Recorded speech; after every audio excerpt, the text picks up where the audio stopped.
Ну, давайте.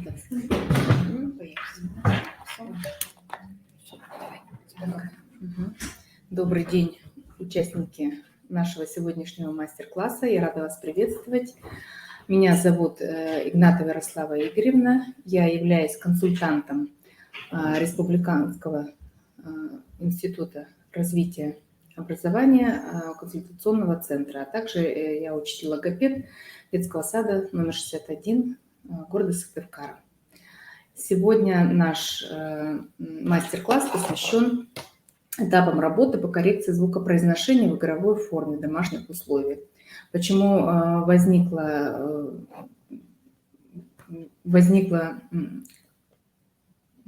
этот мастер-класс?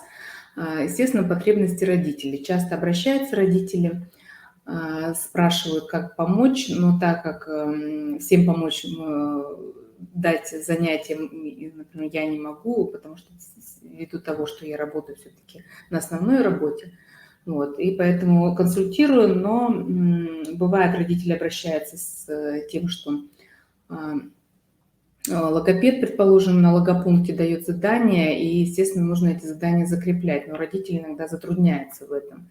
И поэтому возникла данная необходимость провести данный мастер-класс. Ну, давайте мы начнем. Так. Секундочку. Упс, это я не туда немножко нажала.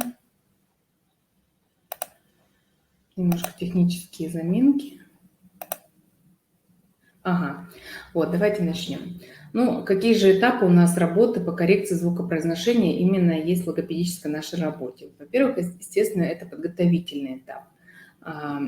Прежде чем понять, что у ребенка нарушено, проводится диагностика. Диагностика, конкретно, если мы берем, то по звукопроизношению логопед выявляет, какие звуки нарушены, и затем начинается работа по коррекции данного, предположим, звука, группы звуков. Родителям, зачастую родители сами не знают, они слышат какие-то проблемы в звукопроизношении ребенка, но конкретно не знают, что над чем работать, да? В данной ситуации обращается к нам в консультационный центр. Я могу рассказать, какие именно звуки нарушены, какие группы звуков нарушены, да? Но чаще предлагаю именно родителям, чтобы они уже самостоятельно дома пытались работать, либо вот выходить на конкретно занятия логопедические.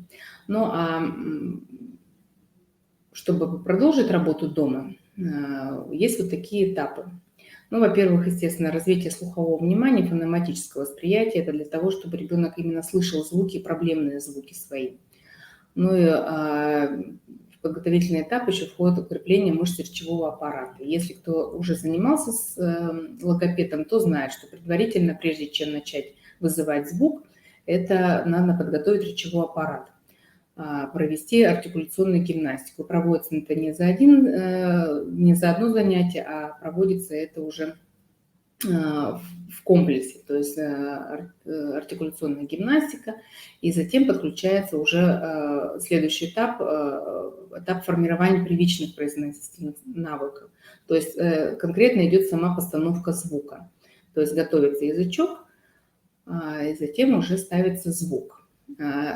Сразу хочу сказать, что звук поставить с первого занятия не всегда получается. Это у всех детей, это индивидуально. На прошлой консультации я об этом говорила, о том, что есть возрастные этапы становления звуков. Если, например, какой-то этап задерживается, ребенок не может или наоборот не может произносить звуки, то есть проблемы со звукопроизношением, то идет работа по постановке звука. И звук ставится не всегда с первого занятия, ну, чаще всего даже не с первого занятия. Для этого может пройти достаточно много времени для того, чтобы звук именно встал, чтобы ребенок понял, как должен произносить данный звук. Поэтому, то есть все на этот этап нужно терпение. Терпение и, естественно, правильное его учить ребенка правильно именно произносить этот звук, чтобы он слышал, как уже вначале сказала, подготовительный этап, чтобы слышал этот звук, понимал, как формируется этот звук, какова артикуляция этого звука, да, и только после того, как правильно дыхание брать, как, вот, и после только этого вызывается звук, если он вызван, то уже идет автоматизация звука. Автоматизация звука тоже носит свои этапы. Автоматизация звука – это сначала изолированный звук, учится произноситься, то есть не сразу он в речь вводится, учим ребенка произносить сам звук. Когда мы добились уже правильного произношения, мы этот звук включаем в слоги. Слоги у нас сначала идут прямые, то есть, предположим, если ставится звук, например, свистящий, то ставится, например, говорю, са, со, су, это все прямые слоги. То есть сначала согласный идет, потом уже идет гласный. Затем следующий этап автоматизация в слогах, это уже идет либо в конце обратный слог, то есть ас, ос, ус идет гласный, потом согласный. Вернее, сначала идет у нас в серединке слова, например, а, са, о, со, у, су, да, то есть получается серединки звука, потом обратный слог, и затем мы уже вводим со стечением согласным. Это когда согласных, когда идет два согласных звука, и потом гласный, например, ста, ска, спа, вот такие слоги. Когда мы прошли этот этап, когда уже ребенок смог в слогах произносить данные звуки, то уже идет следующий этап. Этап развлечения звуков может, например, звонкие, глухие звуки, з может этап быть. Затем, например, ш, разнопозиционные звуки, да, то есть группа свистящих, группа шипящих. Этап формирования коммуникативных умений и навыков. Что же это включает в себя? Это этап употребления звука в ситуации общения. То есть когда уже ребенок начинает, может произносить звук в словах, в словосочетаниях и во фразовой речи. То есть мы потом в дальнейшем посмотрим, как это может отрабатываться.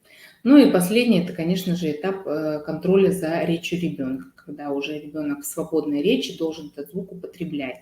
И если где-то какие-то бывают незначительные замены, то, естественно, сначала взрослый поправляет ребенка, затем уже ребенок сам контролирует свой звук. Так, давайте посмотрим, что же с первого этапа начнем. Ну, давайте мы уже по поводу слухового внимания там разобрались, да, что ребенок различает звуки звонкие, глухие. Вот. Что дома обычно закрепляется? Значит, когда логопед дает задание, например, артикуляционную гимнастику, выучить артикуляционную гимнастику, даются какие-то упражнения. Вот, предположим, можно разыграть в стихах артикуляционную гимнастику, чтобы ребенку было интереснее. Упражнение, например, трубочка, да, или хоботок называется. Губы и зубы сомкнуты, напряжение вытянуты вперед трубочкой. Удерживайте их в таком положении на счет до 5, потом можно там до 10, чем старше ребенок. Чтобы ребенку было интереснее, вы уже можете подключить тут стихотворную форму. Предположим, подражаю я слону, губы трубочкой тяну, а теперь их отпускаю и на место возвращаю. И потянули с ребенком. Удержали до 5 подсчет, то есть вы мысленно можете считать, либо ребенок тянет, а вы читаете данное стихотворение. То же самое, например, улыбочка. На счет раз-два чередовать упражнения лягушка и хоботок, то есть улыбочка. Растягиваем, хоботок вперед вытягиваем. И то же самое, вы читаете, взрослый читает стихотворение, а ребенок выполняет задание. Свои губки прямо к ушкам растяну я, как лягушка. Ребенок растягивает. А теперь слоненок я, хоботок есть у меня. То есть ребенку приятен очень ритм данного упражнения, он запоминает и уже может самостоятельно выполнять. Вы, например, говорите задание, ну давай, лягушка, хоботок, ребенок сам выполняет. То же самое, вот другие упражнения есть, да? Красить комнаты пора, пригласили маляра, челюсть ниже опускаем, маляру мы помогаем. И И вот упражнение мы выполняем такое. Назад, вперед, язычок. Улыбаемся, открываем рот широким кончиком языка, поглаживаем небо от губов к горлу. Нижняя челюсть при этом должна быть неподвижна.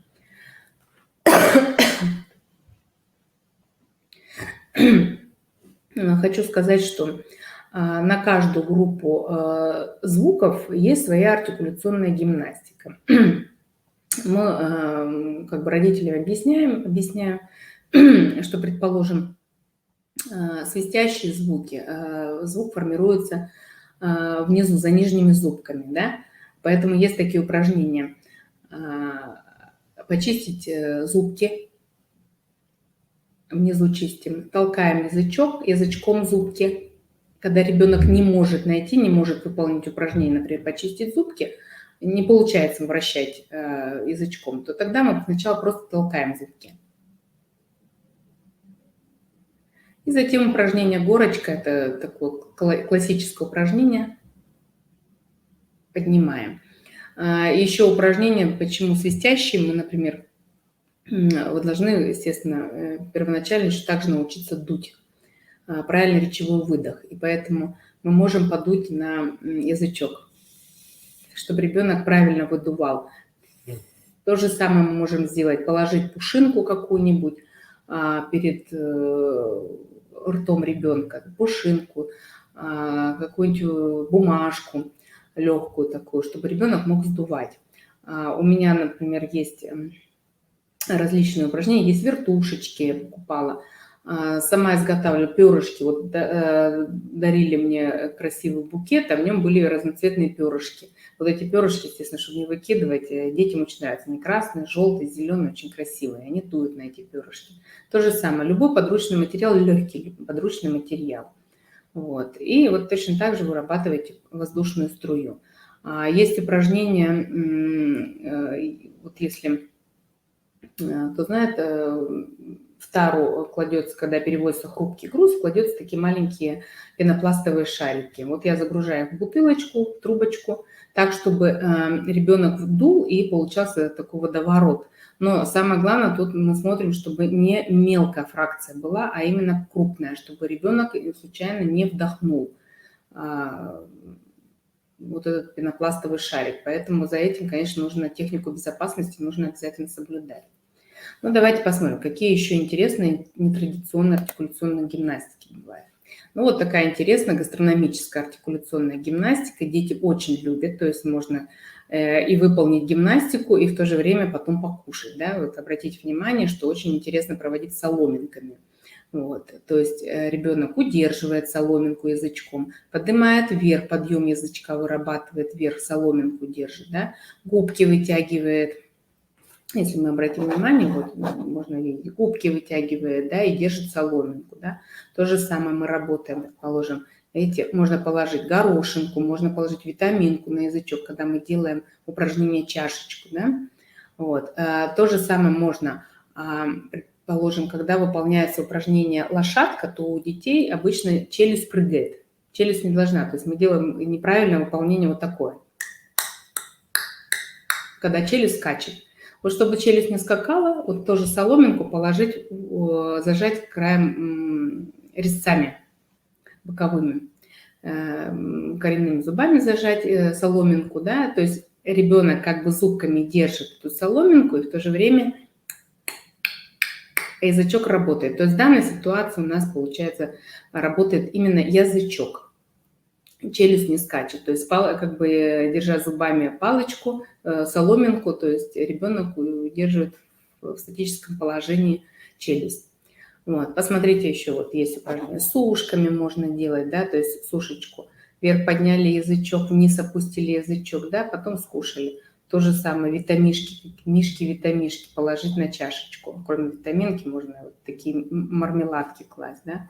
Очень интересно, видите, когда с чупа-чупсами работает, очень вкусная артикуляционная гимнастика, и деткам нравится, в то же время язычок работает. То же самое можно влево, вправо язычок, вверх-вниз поднимать, толкать язычком можно, то есть язычок вперед толкает, например, чупа-чупс, и вот выполняем такие артикуляционные упражнения.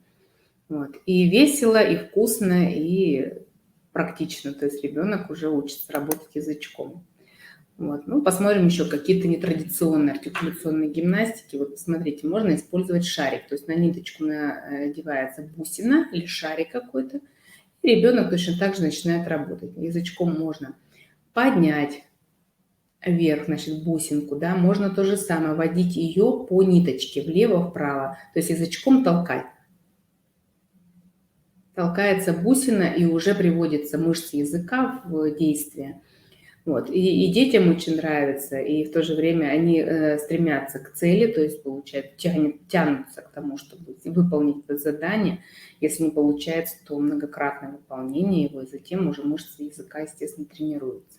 Посмотрите, очень интересное упражнение превратиться в кошечку, да, и вы кладете, ставите перед ребенком блюдце, можно налить туда сгущенки, варенье, мед, что угодно, да, что-то, что ребенку можно кушать. И вот попробовать слезать. То есть работают также задействованы мышцы языка, тренируются мышцы языка, именно умение лакать.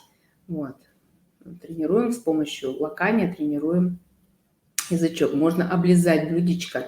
Но это еще детям объяснять, что это только для того, чтобы научить язычок правильно работать, а не для того, чтобы потом показывать, как мы умеем с блюдца или с тарелки слизывать, да. Вот, поэтому такие игровые моменты. То есть облизать можно по кругу язычком, да, то есть вот так. Тарелку облизали влево, вправо облизали, сверху вниз облизали, справа налево облизали. Вот, уже работают мышцы. Ну и вот посмотрите, можно работать с ложечками, да. Ложечка, точно так же ребенок тянется за ложечкой вверх, вниз, влево, вправо. Можно ложечкой помогать ребенку делать также массаж ложечками, да, прижимать щечки у нас, можно круговые движения делать именно ложечками, да, вот. Можно пошлепывать ложечками. И также, например, можно спрятать язычок за щечку, ложечкой, предположим, толкать. Вот, либо пальчиком, либо ложечкой. Вот уже игровые действия получаются с предметами. Так, ну давайте пойдем дальше. Артикуляционную гимнастику мы с вами сделали. Ну и переходим, естественно, к автоматизации звука, то есть сначала постановки звука, вызывания изолированного звука, чтобы у нас получился. И не всегда он получается с первого раза, особенно очень тяжелый звук идет у нас, естественно, звук «р», самый тяжелый, поэтому часто мы, применяя, например, другие, например, какие-то игровые действия, но попутно вызывая звук. Что же насчет автоматизации? Давайте посмотрим. Автоматизация звука – это один из самых рутинных и томительных, порой сложных, прогнозируемых по срокам этапов в коррекционной работе. Как я вам уже говорила, что все индивидуально, что невозможно поставить. Кому-то можно за одно занятие поставить звук, а кому-то можно, например, на протяжении нескольких занятий, которые растягиваются, могут растянуться на месяцы, на 2 месяца. Такое тоже бывает, к сожалению, но вот когда родители очень активно помогают своим деткам, то тогда, конечно, работа происходит намного быстрее. Вот. Ну, как же сделать занятия по автоматизации более интересными? Ну вот давайте посмотрим, что можно использовать. Использовать карандаши, резинки для волос, массажные мячики, суджок, камешки, бигуди, лесенки, мелкие игрушки. Я вот тут приготовила, вот у меня тут есть тоже игра интересная, колпачки называются, в фикс-прайсе я их покупала. Ну, игра на внимание, на быстроту реакции, но использовать можно даже и в коррекции звукопроизношения на различных этапах. И вот есть такой звоночек, детки очень любят такое, все вместе с этим в комплексе играть. Ну, давайте посмотрим, значит, как же можно все это использовать. Вот мы видим, да, камешки тоже точно так же продаются в фикс-прайсе, камушки. Вот у нас в группе очень много достаточно их, да, и с детками часто выкладываю. Вызвали мы звук, появился звук. То есть вам логопед, предположим, говорит, да, у нас появился звук, его начинаем автоматизировать. Как мы автоматизируем? Вот, значит, длительно надо произносить. Сначала длительно, предположим, да, или ш произносим. Вот идет этот звук, мы помогаем, логопед вас ориентирует, в каком направлении двигаться, как этот звук контролировать дома, как за ним смотреть, чтобы он был правильно вызван. Так, и дома его закреплять. Вот мы играем, предположим. Нам нужно, делаем лабиринтики, да, там дальше будет у меня слайдик, да, можно самому ребенку нарисовать лабиринт, по нему идешь, произносишь. Так, хорошо, мячиком массажируем. Одеваем пружинки суджок. Сняли.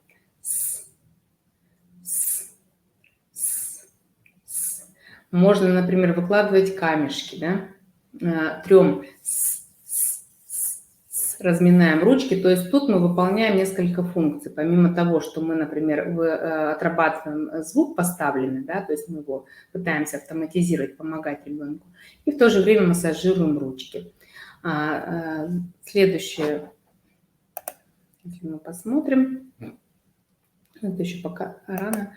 Вот. То же самое, берется колпачки, вот мы по колпачкам идем, просто мне сейчас не очень видно будет. Вот, мы идем колпачки, вот они у меня, играем, да, пальчики соединяем между собой. Вот. Вот мы автоматизировали, играем, значит, да, выкладываем. Затем следующий этап. Вышел у нас звук мы, например, я с детками делаю так, воображаем ниточку, и мы тянем этот звук. Са, со, су, сы. И вот с этими вызываем уже звук «с», включаем в слог. Вот, как я вам уже говорила, прямой слог идет «са», «сы», «со», «су». Потом «ша», «ши», «шо», «шу». И то же самое с другими. «Л», «р», с другими звуками. «Ч», «щ». Все вот те звуки, которые, предположим, у ребенка нарушены, вот с этими звуками такой этап у нас идет. Затем, когда мы ввели, вы можете то же самое взять, предположим, я вот так надену колпачки, пальчики, чтобы было видно. Вот. И, предположим, даете вот так задание, например, ребенку. Давай, вот желтый колпачок у нас будет, например, слог «са», красный «сы». И вот мы играем «са», «сы», «са», «сы». А взяли потом и поменяли. И у нас получилось. Запомнил ребенок, что красный – это «сы». «Сы», «са».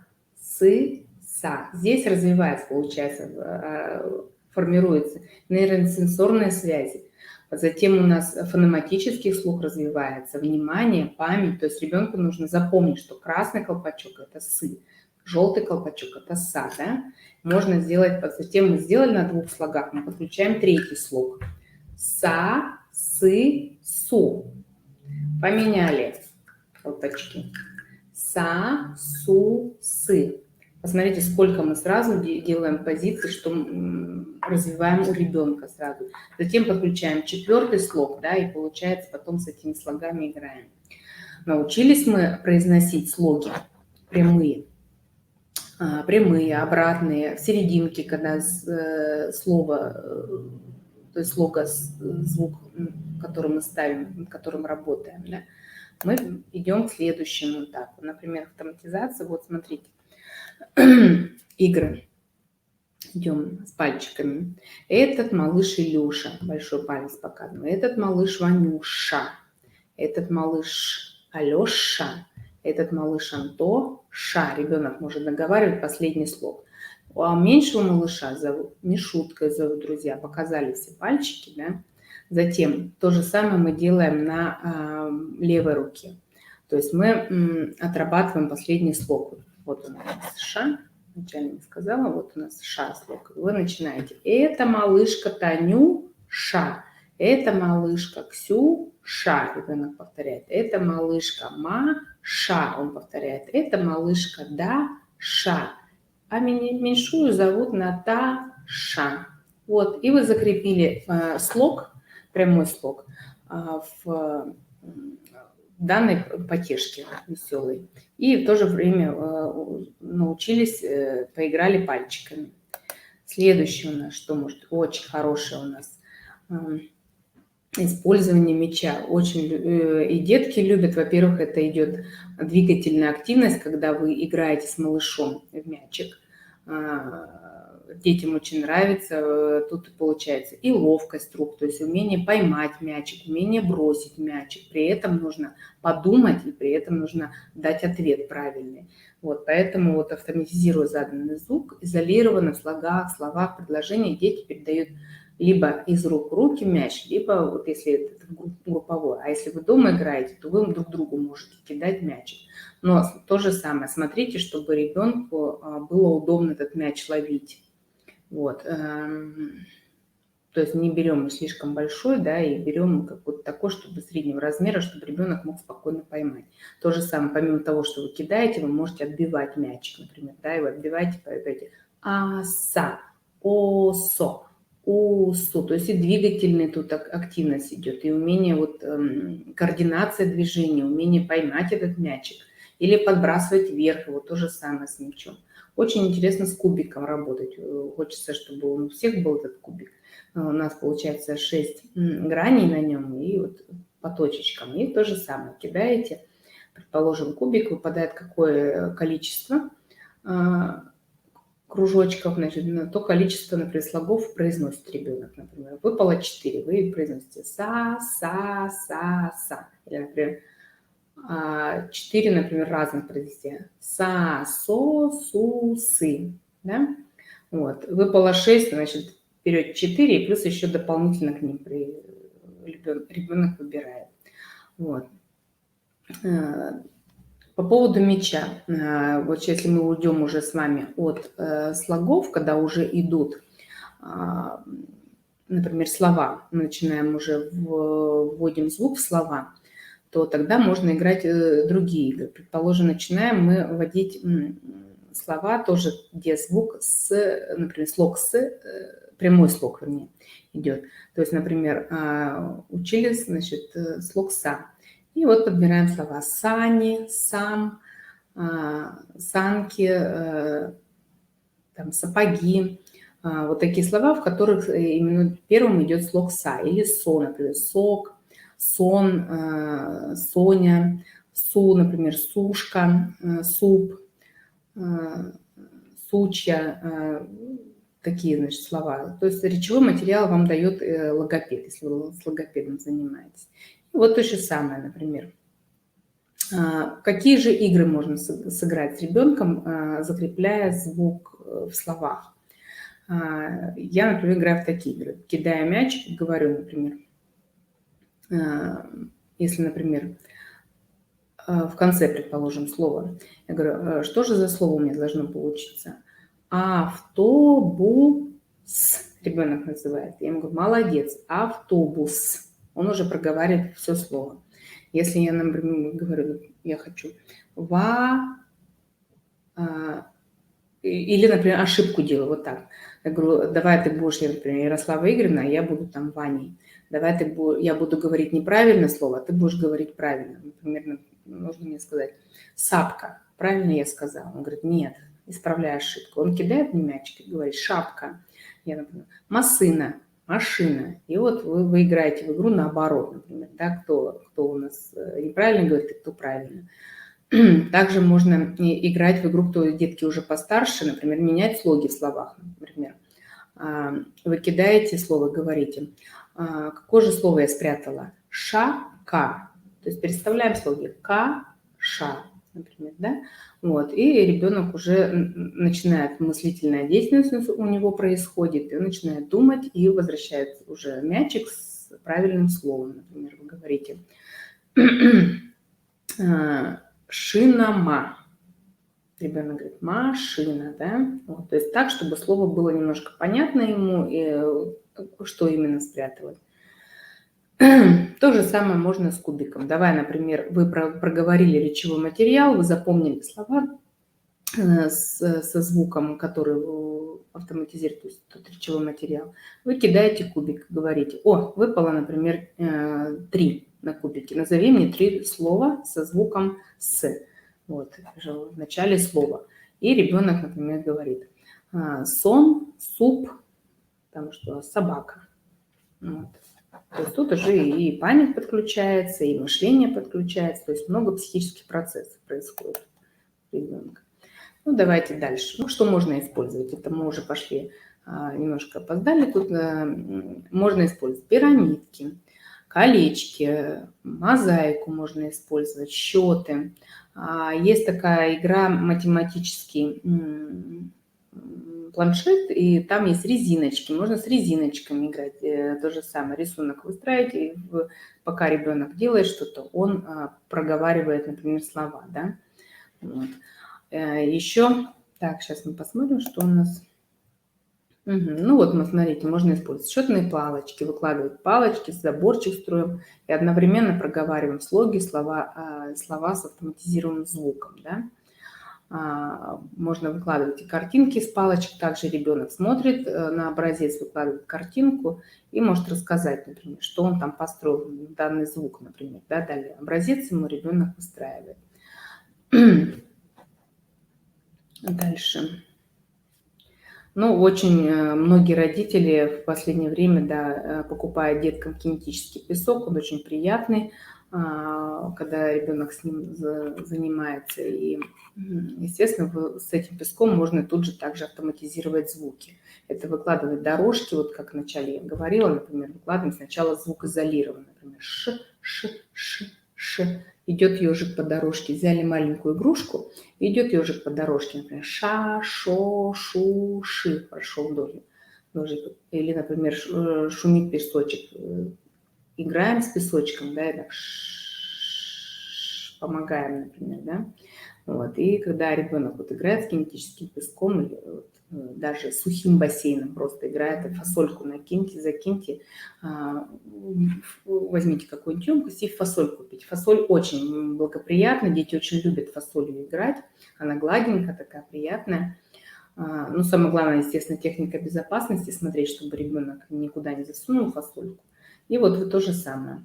Делаете раскопки. Вот можно в песке раскопки делать, можно в фасоли, в сухом бассейне делать раскопки, искать картинки какие-то, да, и закреплять произношение. Можно не картинки, можно прятать маленькие игрушечки из киндер-сюрпризов. Вот, например, у меня в обиходе очень много различных игрушек, то есть родители приносят, я, например, своей дочке собрала, когда она была маленькая, тоже накопилось очень большое количество игрушек, и вот мы эти игрушки прячем в песочке, прячем в бассейне, прячем, можно под платочком спрятать, мешочки спрятать, да, и ребенок засовывает, предположим, ручку, нашел, пощупал и сказал, например, что там спряталось, например, там спрятался стульчик, да, вот. Вы можете сыграть. Ну вот достали игрушку, говорите, ага, это маленький стульчик ты назвал, а как же большой будет стул? То есть тут вы можете и грамматические формы закреплять, то же самое на одном слове, предположим, да.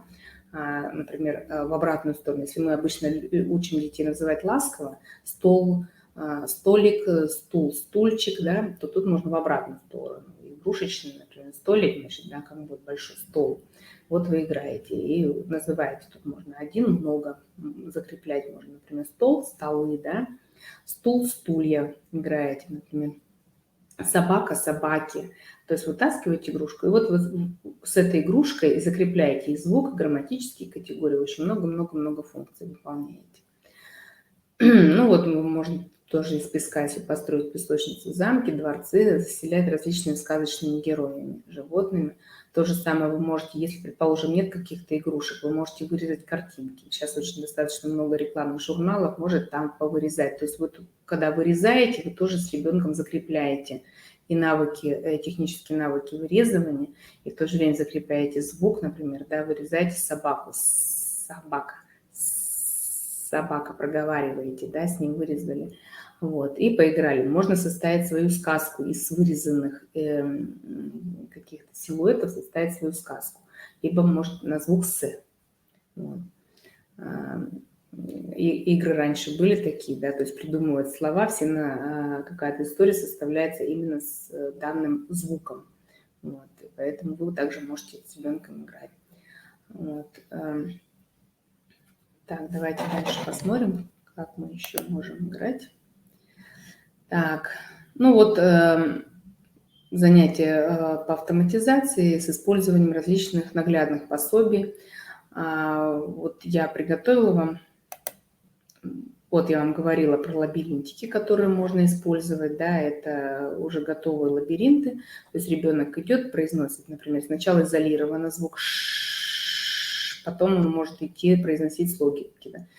Ползет змея до определенного места, произносит «ша», «шо», да, «шу», «ши», потом идет «аша», «ошо», «ушу», и вот она идет и произносит по этому лабиринтику, да.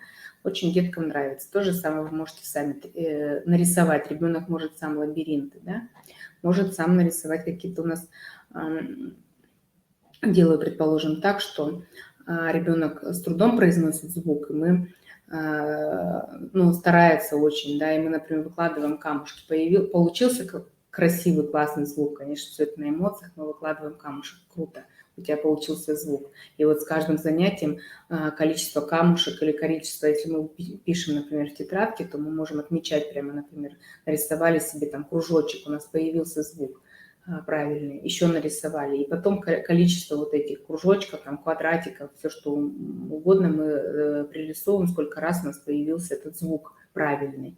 Вот. И стимул для ребенка есть уже к чему стремиться. И в то же время, если ребенок сам рисует в клеточке, например, те же самые квадратики, палочки, кружочки, что угодно, это развитие графомоторных навыков, это как раз именно речь затрагивается, то есть мелкая моторика, речь.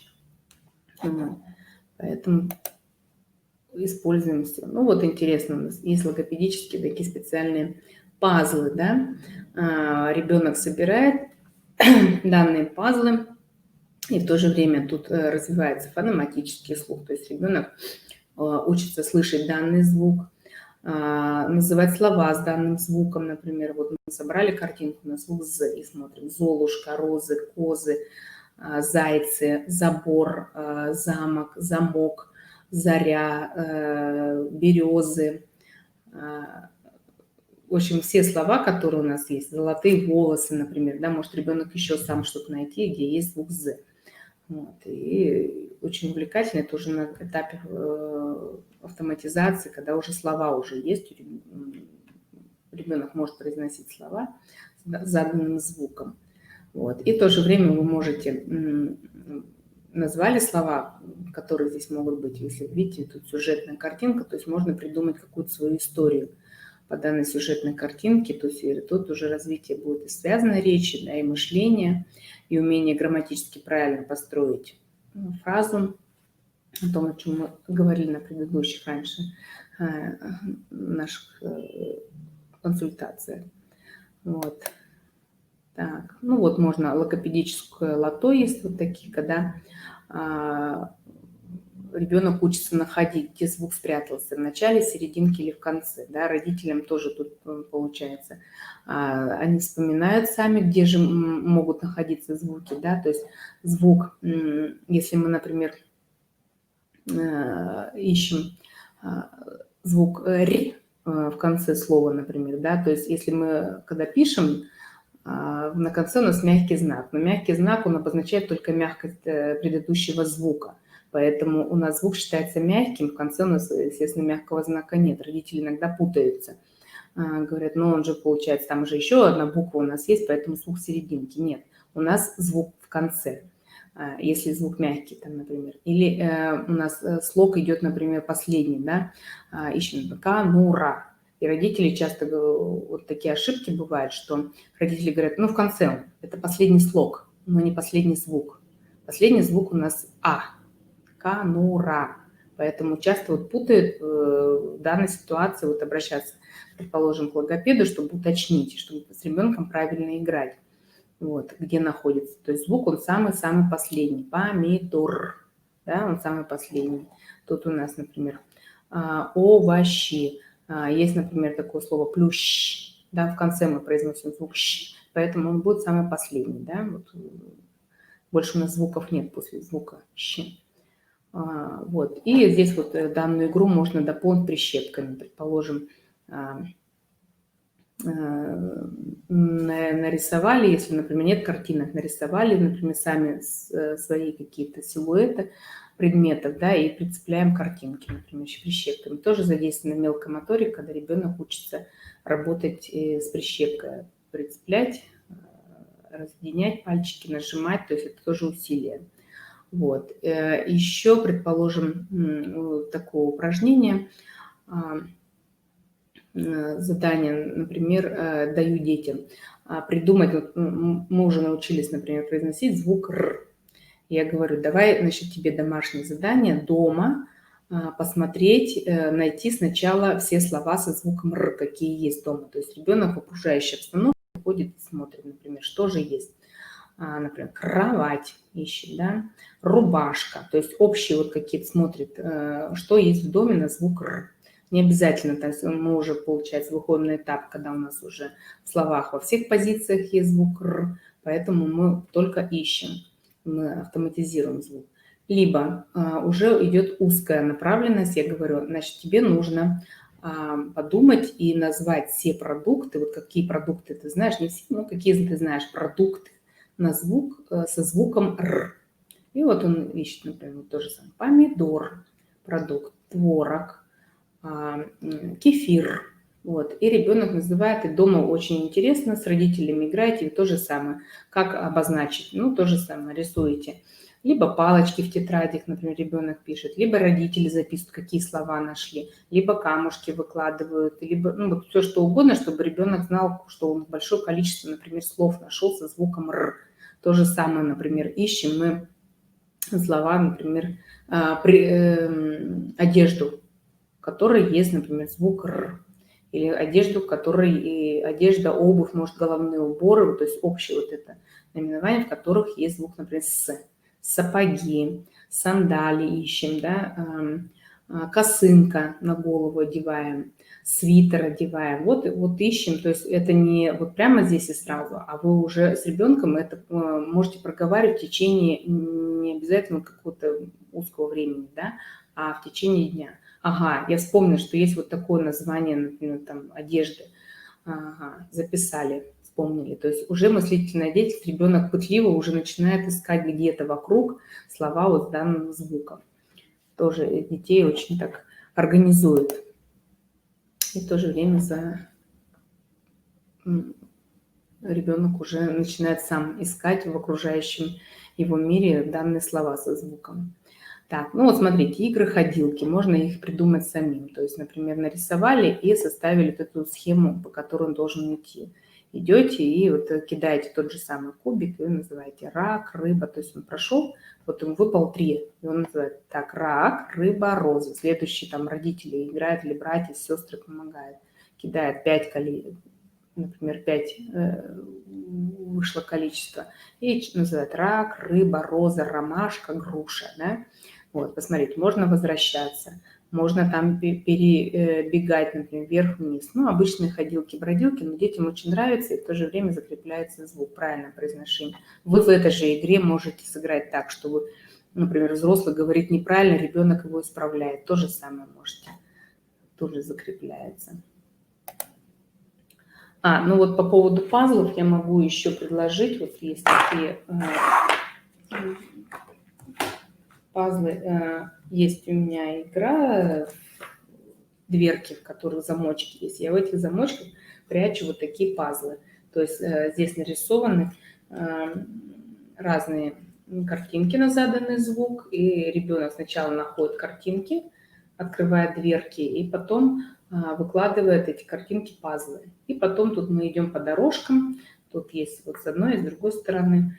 Ребенок идет по дорожкам и рассказывает, какие слова он встретил, и потом мы с этими словами можем закреплять следующее. Мы можем, например, выбирать, вот был у нас, например, шкаф. Вот выпал шкаф, вот. И мы про шкаф можем сказать, фрагмент как бы показываю этого пазла. И мы говорим, давай, подбери слово к слову шкаф.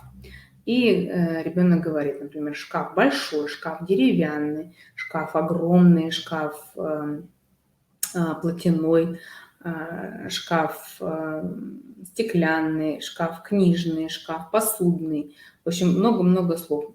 Шкаф тяжелый, то есть по качеству, да. Вот. Затем вы можете, например, что можно сделать с шкафом? Шкаф можно купить, продать, отремонтировать, разобрать, собрать. В общем, все глаголы набираете про этот шкаф. Потом вы можете, например, также, например, поиграть, спрятать предметы на шкаф, предлоги закрепляем, в шкаф можно спрятать, да, за шкаф можно около шкафа положить. Вот. И вы все это отрабатываете. То есть возьмите даже детский, например, шкафчик, игрушечку какую-нибудь, да, и вы с этим шкафом вокруг поиграете. Вот вам закрепление и грамматических форм, и в то же время закрепление самого слова. Вот, вот такие интересные пазлы есть. Так, следующее вот. Это я вам вот не сказала, скажи чистоговорку. Интересное тоже задание, тоже детки очень любят такое задание, когда используем, например, вот слово «лиса», да, мы закрепляем, например, в серединке слова звук «с». Лиса. И вот мы последний слог берем. Са, в лесу бегает лиса. Ребенок придумал, вы передаете слово ребенку, например, что он может. Са, вот рыжая лиса. Самое главное, чтобы у нас был последний слог, и слово было самым последним, да, то есть лиса. Шу, дам я кашу малышу. Вот. Ши, идут гулять малыши. Вот. И детки очень любят такие стихотворные формы, и ритм хороший, и они очень любят придумывать, сочинять какие-то истории, какие-то стишки маленькие, такие чистоговорочки.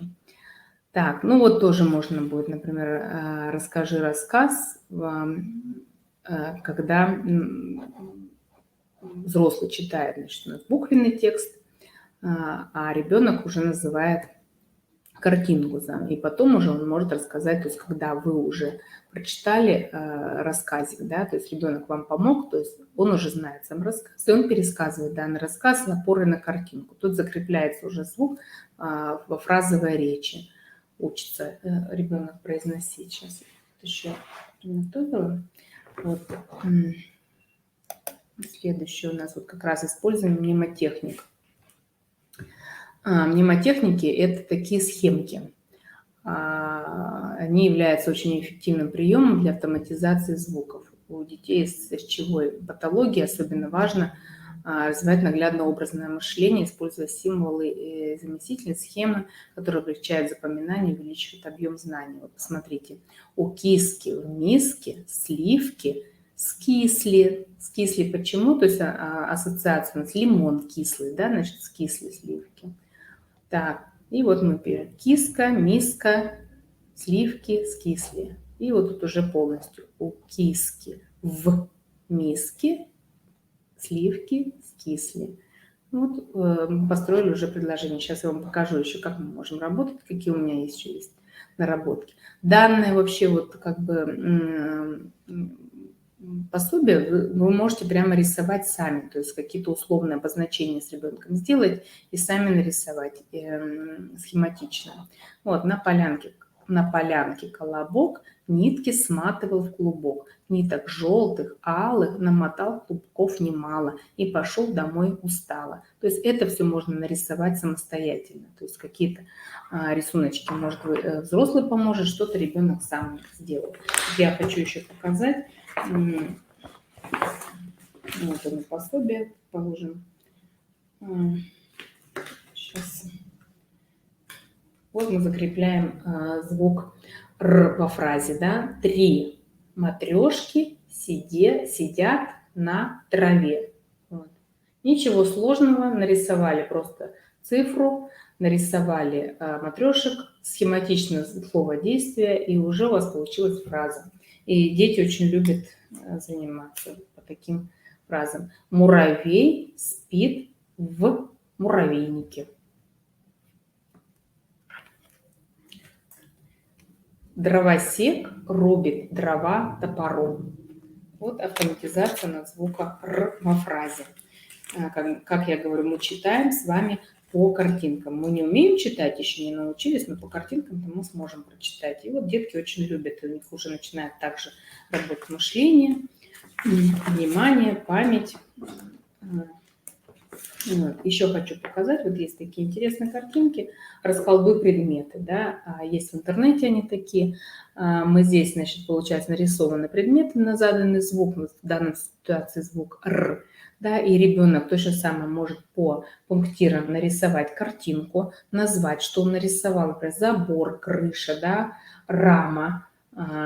Все, что, как говорится, нужно произнести, нарисовано пунктиром. То, что не нужно, то есть стены, да, фундамент, тут не надо произносить. И здесь нарисована черной линией, да, цепь. Нам не нужно произносить, поэтому нарисована черная цепь. А конура, где у нас конура? Вот конура, например, да, она нарисована у нас пунктиром, поэтому ребенок рисует и произносит слово. Ну и затем он может придумать свой рассказик. Например, стоял в поле дом, возле дома был забор, около, значит, на доме была деревянная крыша, а на крыше была труба.